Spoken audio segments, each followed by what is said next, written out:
أضفيت على الحسن العبقى فالورد تضوع وتنقى حسن يا رب لنا الخلقا طهره فلا يحوي نزقا.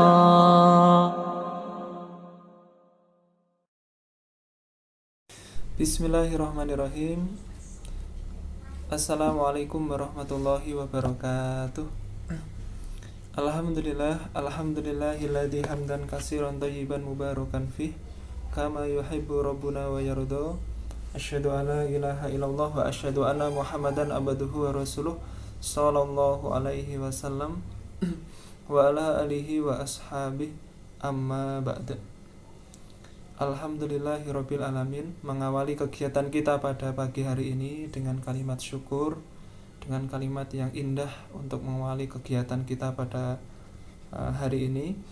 Alhamdulillah jazakumullahu khaira. Alhamdulillah jazakumullahu khaira kepada anak-anakku kelas 7 yang pada saat ini bisa menyaksikan kegiatan belajar walaupun secara virtual, secara maya, namun dari itu saya berharap dengan kondisi seperti ini tidak mengurangi semangat dan antusias anak-anakku semuanya untuk belajar, semangat untuk membangun diri untuk menjadi anak-anak yang lebih baik, menjadi anak-anak yang alim, faqih, berakhlakul karimah dan mandiri. Alhamdulillah jazakumullahu khaira. Pada KBM hari ini untuk membarokahkan waktu, langsung saja menginjak pada tema. Sebelum menginjak pada tema pada KBM hari ini, saya ingin mengingatkan pada anak-anak semuanya. Ya, yang pertama perihal ulangan harian dan tugas. Perlu diingat bahwa saya sebagai guru pendidikan agama Islam sampai saat ini sudah mengadakan ulangan harian 2 kali ya, melaksanakan ulangan harian 2 kali. Dan pada hari ini nanti saya akan memberikan link untuk mengumpulkan tugas. Nah, tugas saya sendiri adalah memfoto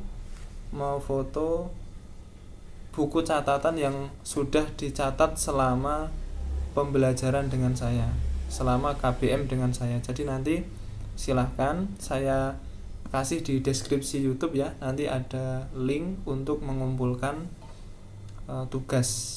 Jadi nanti dari link itu diklik, nanti kemudian mengirimkan file foto dari hasil meresum atau menulis catatan-catatan yang telah ditulis selama kegiatan belajar pendidikan agama Islam. Seperti itu ya.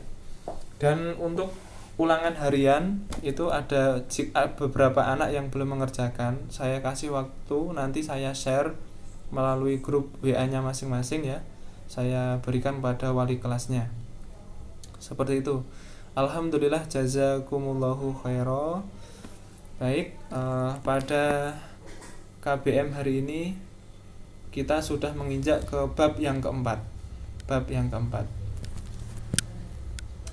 keempat ini kita akan membahas dengan judul bab indahnya kebersamaan dengan sholat berjamaah. Indahnya kebersamaan dengan sholat berjamaah. Jadi dari sholat berjamaah itu sebenarnya mengandung keindahan yang luar biasa bagi orang iman. Nah, apakah itu keindahan ketika kita bisa melaksanakan sholat secara berjamaah? Next kita akan membahas dulu. Yang pertama adalah indahnya kebersamaan dengan sholat berjamaah. Maka kita akan coba mengamati beberapa foto yang di situ menggambarkan ketika orang melaksanakan sholat berjamaah itu seperti apa. Lah itu beberapa gambaran. Kalau dari gambar yang pertama kita bisa memperhatikan bahwa orang yang sholat berjamaah itu ya ganjarannya insya Allah lebih besar, karena ganjarannya atau pahalanya orang yang sholat sendirian atau munfarid dengan orang yang sholat berjamaah itu bagaikan 1:27 derajat. Padahal kalau orang sholat sendiri munfarid itu belum tentu, kadangkala bisa mendapatkan satu pahala itu belum tentu, karena kadangkala tergantung dari kekhusyuan, tumakninah. Tapi kalau orang yang mengerjakan sholat berjamaah, semangat sholat berjamaah, ganjarannya atau pahalanya adalah 27 darajat. Terus itu digambar di bawahnya itu ada orang yang berjabat tangan, yaitu kalau dalam orang jamaah mungkin sudah biasa jabat tangan ketika bertemu, ketika bertatap sapa, itu saling berjabat tangan sudah biasa. Nah, ketika orang itu melaksanakan sholat berjamaah di masjid itu insya Allah saling bisa berjabat tangan, bisa saling silaturahim seperti itu. Nah, itu sebagai foto atau gambaran-gambaran bagaimana ketika orang itu bisa melaksanakan sholat berjamaah di masjid. Oke, selanjutnya keutamaan sholat berjamaah dibandingkan sholat munfarid. Sholat munfarid itu sholat sendirian, adalah dilipatkan 20 derajat. Sebagaimana hadis Rasulullah sallallahu alaihi wasallam, ani Ibnu Umar qala Rasulullah sallallahu alaihi wasallam, sholatul jamaah tafdhulu ala sholatil fadhi bisab'i wa isrina darajah, rawahul Bukhari wa Muslim. Artinya dari Ibnu Umar radhiyallahu anhu, Rasulullah sallallahu alaihi wasallam bersabda bahwa sholat berjamaah lebih utama. Sholat berjamaah lebih utama dibandingkan sholat sendirian dengan pahala 27 derajat. Hadis riwayat Bukhari dan Muslim. Nah, dari hadis ini anak-anak semuanya bisa mempertegas dan memberikan motivasi pada kita bahwa ketika kita itu bisa melaksanakan sama-sama sholatnya, kalau kita itu bisa melaksanakan sholat berjamaah, ya silahkan sholat berjamaah. Seumpama di rumah bisa sholat berjamaah dengan keluarganya, bapak, ibu, adik atau kakak, ya silahkan sholat berjamaah, karena di situ kita akan mendapatkan lipatan pahala yang lebih besar daripada kita sholat sendiri. Seperti itu. Kalau di khutbah itu juga dijelaskan as-sholatus sholah, menetapilah sholat, fa innaha imaduddin, karena sesungguhnya sholat itu adalah tiangnya agama. Man hafidhuha faqad hafidha dinahu, barang siapa yang menjaga sholat maka dia menjaga pada agamanya. Wa man tuya fa huwa lima siwaha atyau, dan barang siapa yang di situ menyia-nyiakan sholat, maka dengan yang lain, maksud dengan sesuatu yang lain selain sholat pasti lebih menyia-nyiakan. Nah, itu menjadi sebuah motivasi pada kita bahwa sholat itu adalah sesuatu yang penting dalam kita menetapi agama Islam. Maka ketika sholat, lebih baiknya kita sholat itu ketika kita bisa melaksanakan sholat secara berjamaah. Nah, monggo, apalagi yang di situ mungkin anak-anak semua yang rumahnya komplek masjid, bisa ke masjid, ya silahkan ke masjid, sholat ke masjid berjamaah. Atau mungkin di situ ya agak jauh dari masjid, bisanya di rumah, ya silahkan kalau bisa itu sholat berjamaah di rumah. Kalau saya dulu itu, pengalaman saya pribadi dulu yang masih terkenang itu, dulu waktu saya masih di rumah ya di desa itu, dengan masjid memang lumayan ya sebenarnya bisa dijangkau. Tapi yang masih terngiang itu ketika bapak ibu itu, saya yang disuruh qomat, kadang ya suruh qomat terus sholat berjamaah dengan kedua orang tuanya, itu menjadi lebih indah daripada di situ kita sholat sendiri. Nah, ketika setelah sholat berjamaah dengan bapak ibu itu juga kita bisa berjabat tangan dengan bapak ibu, dengan orang tuanya, seperti itu. Maka dengan judul bab saya tadi bahwa sholat berjamaah itu menjadi indah, ya seperti itu. Kita bisa saling silaturahim, bisa berjabat tangan, gitu. Dan lebih utamanya kita mendapatkan lipatan pahala yang lebih besar, seperti itu ya. Nah, tapi untuk khusus anak-anak perempuan itu tidak diwajibkan. Artinya tidak diwajibkan itu tidak diwajibkan sebagaimana kewajibannya laki-laki sholat berjamaah di masjid. Jadi kalau perempuan itu malah di dalam beberapa riwayat hadis dan menurut ijma' para ulama bahwa perempuan itu lebih baiknya itu sholat itu di rumah, karena banyak hal-hal yang mudorot ketika perempuan itu ke masjid. Tapi tidak dilarang, ya silahkan bisa sholat berjamaah jika memungkinkan ke masjid, yang ke masjid. Yang penting di situ kita itu antara mudorot dan kebaikannya itu banyak yang mana. Kalau di situ banyak mudorotnya, lebih baik dihindari. Mungkin kalau perempuan ke masjid itu kadang juga ini malah digunakan untuk ngerumpi atau gosip, atau mungkin kalau perempuan ke masjid itu malah kadang menjadi zina pandangan ya. Mungkin laki-laki yang di situ tidak bisa menjaga pandangan malah digunakan untuk zina pandangan dengan lawan jenisnya, seperti itu. Nah, silahkan. Yang benar-benar diwajibkan untuk masjid itu terutama adalah laki-laki, seperti itu ya. Tapi perempuan tidak dilarang. Oke, selanjutnya syarat sah sholat berjamaah. Jadi ada syarat-syarat sah melaksanakan sholat berjamaah. Jadi sholat berjamaah sah apabila memenuhi syarat sebagai berikut. 1 atau A, ada imam, ada imamnya. Yang pasti kalau sholat berjamaah itu ada imamnya. Yang kedua, makmum berniat untuk mengikuti imam.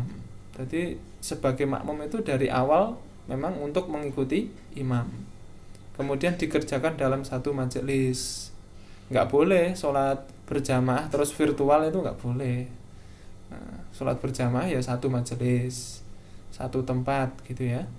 Kemudian sholatnya makmum sesuai dengan sholatnya imam. Ketika imam itu takbir, ya makmum mengikuti takbiratul ihram. Ketika imamnya sujud, ya mengikuti sujud. Orang kok malah cepet-cepetan, itu tidak boleh. Itu sebagai syarat-syarat sahnya sholat berjamaah. Kemudian syarat imam sholat. Syarat menjadi imam sholat ketika sholat berjamaah. Yang A, mengetahui syarat dan rukun, syarat-syarat dan rukunnya, serta perkara yang membatalkan sholat, seperti hadas kecil atau hadas besar yang membatalkan sholat itu faham.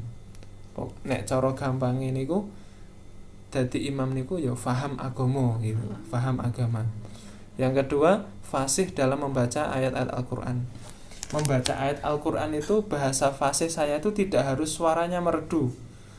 Yang saya maksud fasih itu ya panjang pendeknya sesuai, ya makhorijul hurufnya juga sesuai, bacaannya juga sesuai dengan mangkulnya, seperti itu, lancar.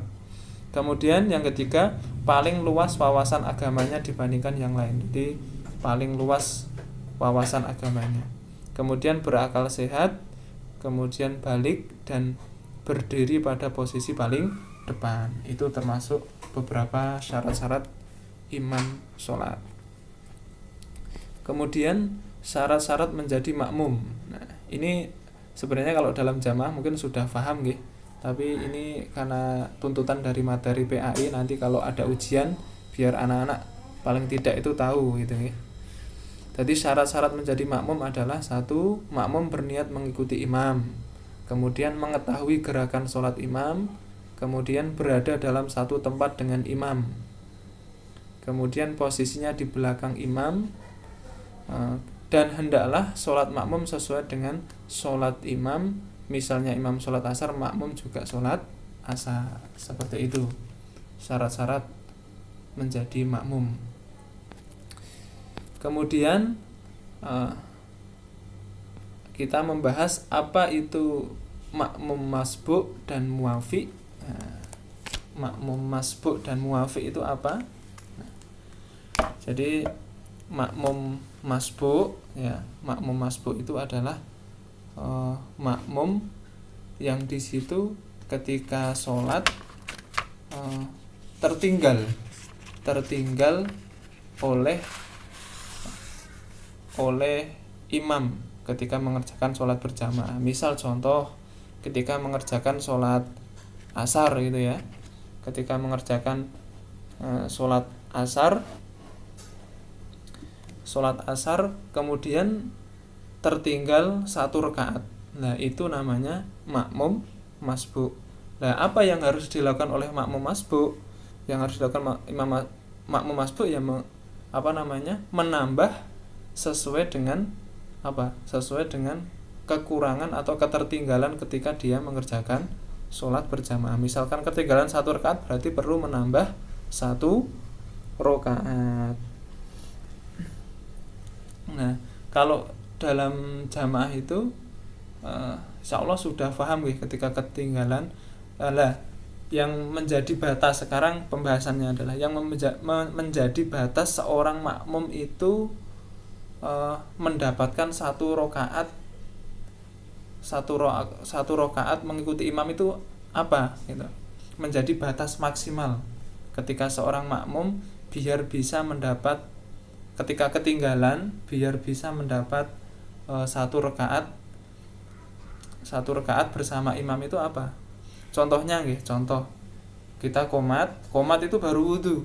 Ketika qomat baru wudu, mungkin ada keperluan atau kegiatan yang di situ mendesak, akhirnya terlambat sholatnya. Ketika qomat baru wudu. Selesai wudu itu imam sudah Al-Fatihah sudah selesai, bahkan surat sudah mau selesai. Nah, perjalanan ke masjid, imam itu sudah ruku. Nah, posisi ruku itu jika kita bisa mengikuti gerakan imam maksimal ruku, maka kita tidak harus mengulangi atau menambah sholat kita 1 rakaat lagi, karena kita sudah dihitung mendapat 1 rakaat sholat. Tapi, nah ini catatannya, tapi ketika kita sholat terus karena memburu biar dapat 1 rakaat, akhirnya lari, membuat gaduh, maka itu menjadikan sholat kita itu sholat yang cacat, sholat yang di situ sangat dimurkai oleh Allah. Karena ketika kita sholat itu diwajibkan dan diharuskan datang dengan as-sakinah. Tahu as-sakinah? Sakinah itu tenang, harus tenang. Sakpol-pole teng mriku ketinggalan 1 rakaat ya enggak apa-apa, nanti kita nambah lagi, seperti itu. Lah daripada kita itu mendapatkan murka Allah karena kita sholat tidak tenang ya, atau sholat kita malah tidak diterima oleh Allah karena sholat kita malah membuat gaduh, mengganggu orang lain. Nah, lebih baik di situ kalau memang kita itu ketinggalan, ya udah kita ketinggalan, kita tambah lagi ketinggalan kita dalam sholat itu. Nah, itu namanya makmum masbuk, makmum yang ketinggalan ketika sholat. Kemudian makmum muwafiq itu apa? Muwafiq itu makmum yang bisa mengikuti semua gerakan imam, alias tidak terlambat. Dia dari awal bisa mengikuti imam dari takbiratul ihram sampai salam, tidak ketinggalan, itu namanya makmum muwafiq. Seperti ini hanya sebagai istilah, tapi walaupun begitu saya berharap juga anak-anak paham, jadi nanti ketika ada tes atau ujian juga bisa menjawab seperti itu. Kemudian yang selanjutnya, halangan-halangan yang yang diperbolehkan untuk tidak mengerjakan sholat berjamaah. Jadi ketika sholat berjamaah dapat ditinggalkan, kemudian melakukan sholat sendirian atau munfarid. Faktor yang menjadi halangan itu adalah, kalau bahasanya dalam jamaah itu rukhsah. Rukhsah dibolehkan tidak mengerjakan sholat berjamaah. Yang pertama, hujan yang mengakibatkan susah menuju ke tempat berjamaah. Maaf. menuju ke tempat sholat berjamaah. Kemudian angin kencang yang sangat membahayakan, angin kencang, mungkin angin puting beliung gitu ya, angin puting beliung atau nopo nek orang Jawa Timur pendil muser gitu ya. Kemudian selanjutnya yang ketiga adalah sakit yang mengakibatkan susah berjalan menuju ke tempat sholat berjamaah, sakit ya, karena sakit. Kemudian sangat ingin buang air besar atau buang air kecil. Nah ini kadang masih banyak yang belum paham. Kalau dalam Kitabus Shalah sudah mengkaji di Kitabus Shalah itu, jadi orang yang memiliki hajat buang air kecil atau buang air besar, nek bahasa Jawanya itu arepe salat rasane ki ngempet nguyuh kalih ngempet napa BAB. Nah maka itu tidak diperkenankan sholat berjamaah. Jadi karena nanti mengganggu sholat, jadi lebih baiknya itu ya sudah menuntaskan hajatnya dulu, buang air kecil dulu, buang air besar dulu, baru sholat. Nek sapol-pole ketinggalan sholat berjamaah ya udah, berarti boleh. Itu namanya rukhsah, nggih. Aja sampai di situ ngempet buang air kecil ditahan, lah delalah pas rukuk di situ malah keluar. Nah itu malah banyak mudaratnya. Seperti itu, lebih baik dituntaskan dulu hajatnya, seperti itu ya. Kemudian yang selanjutnya hikmah sholat berjamaah. Hikmah itu hal-hal baik apa yang bisa kita dapatkan ketika kita itu bisa sholat berjamaah. Apa saja? 1. Menjalin silaturahmi antar sesama jamaah, bisa menjalin silaturahim. Karena kadang kita juga nggak sadar nih, banyak orang itu mendapatkan hal-hal yang kadangkala itu menjadi kayak pertolongan dari Allah lewat setelah sholat berjamaah. Contohnya saya punya Pak D ya, punya Pak D punya Pak D itu karena sholat di masjid akhirnya itu mendapatkan pekerjaan, dan dari pekerjaannya juga menghasilkan rezeki yang banyak, turah-turah dan barokah insyaallah. Itu dari setelah sholat berjamaah ada jamaah yang menawari seperti itu, bisa bekerja di perusahaan. Nah itu salah satu mungkin hikmah. Nah, hikmah yang lain juga banyak. Kemudian yang kedua, mengajarkan hidup disiplin, saling mencintai dan menghargai. Kemudian yang ketiga, menjaga persatuan, kesatuan dan kebersamaan. Nek cara jamaah ini menjadi kompak gitu ya. Kemudian yang keempat, menahan dari kemauan sendiri. Jadi ketika bisa sholat berjamaah itu bisa jadi orang yang tidak egois seperti itu.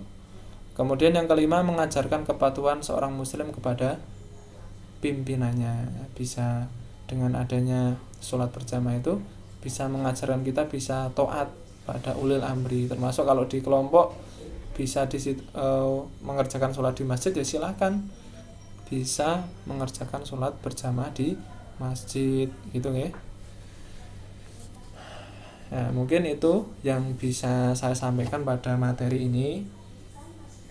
Dari materi tentang indahnya sholat berjamaah ini, anak-anak, saya mengharapkan bahwa anak-anak ketika nanti di rumah, jenengan juga berarti sudah masuk, bahasa Jawanya itu sudah nyemplung menjadi anak-anak yang mencari ilmu dunia dan mencari ilmu agama. Ini kalau secara beban memang dibandingkan jenengan dengan anak-anak yang di luar sana mungkin lebih berat jenengan, karena jenengan memikirkan dua hal ini.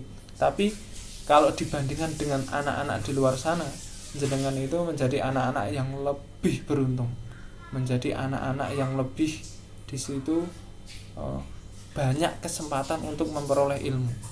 Bahkan tidak hanya ilmu dunia, di situ juga mendapatkan ilmu dunia dan akhirat. Karena mempelajari agama itu sudah berarti sudah mempelajari ilmu dunia akhirat. Nah, untuk itu saya berharap semuanya saja, karena ini sudah, semoga pandemi juga sudah semakin turun, semoga nanti kita bisa bertatap muka di sekolah. Lah sebelum itu saya mohon pada semuanya, jika ada tugas, ada ulangan harian, amal soleh dikerjakan. Jika di situ tidak bisa karena mungkin human error ya, mungkin ada error atau ada gangguan, amal soleh bisa kontak langsung pada gurunya, guru yang bersangkutan. Nggak apa-apa, gratis itu, gratis, silahkan. Yang penting semuanya bisa mengerjakan, seperti itu ya. Itu mungkin itu yang bisa saya sampaikan. Dari saya banyak kurang dan lebihnya, saya mohon maaf yang sebesar-besarnya. Tetap semangat, jaga kesehatan. Oh ya, titipan ya, ini titipan dari saya amal soleh yang di rumah, karena jenengan masih kelas 1, yang merasa pegonnya belum lancar dan susah membaca pegonnya, segera persiapan, segera belajar. Kalau memang di situ perlu belajar sama mubalek kelompoknya di rumahnya masing-masing, silahkan segera belajar. Apalagi nanti yang boarding, kalau pegonnya sudah lancar, nanti sampai pondok insya Allah lebih cepat. Karena nanti ini sebagai gambaran, nanti jenengan sama-sama di pondok itu nanti kecepatan jenengan segera jadi mubalek atau naik kelas dari pegon bacaan, kelambatan, kecepatan itu tergantung dari kesemangatan panjenengan. Nah, terutama pegon ya. Kalau pegonnya dari awal sudah bagus, sudah lancar, insya Allah nanti kalau bahasanya Jawa itu nelisir, sudah cepat insya Allah. Seperti itu. Alhamdulillah, jazakumullah khairan. Al-haqqu min rabbik fala takunanna minal mumtarin. Wassalamualaikum warahmatullahi wabarakatuh. نور أطل على الحياة رحيما وبكافه فاض السلام عميما لم تعرف الدنيا عظيما مثله صلوا عليه وسلموا تسليما